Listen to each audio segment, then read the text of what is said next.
খেজুরের রস না হলে যেন রাজশাহীতে একদমই জমে না শীত।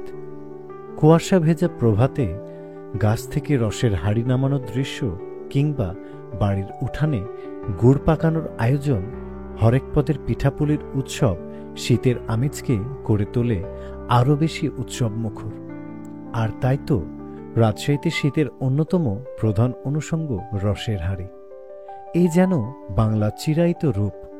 কিছুদিন পরেই গ্রামে গ্রামে ধুম পড়ছে রস সংগ্রহের। ইতিমধ্যেই রাজশাহী অঞ্চলে পুরোপুরি শুরু হয়েছে শীতের আবহ। সকাল সন্ধ্যায় পড়ছে হালকা কুয়াশাও, কমতে শুরু করেছে দিনের তাপমাত্রাও।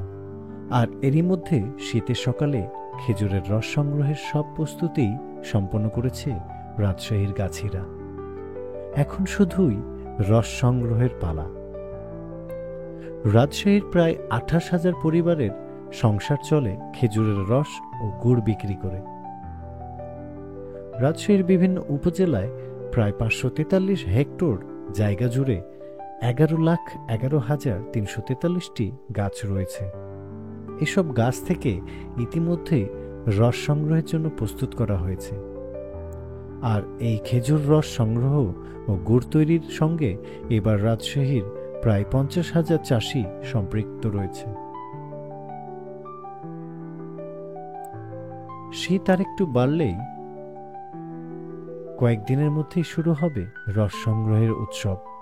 রাজশাহীতে এসব গাছ থেকে রস প্রক্রিয়াকরণের মাধ্যমে প্রায় 8,900 মেট্রিক টন গুড় উৎপাদনের লক্ষ্যমাত্রা নির্ধারণ করা হয়েছে।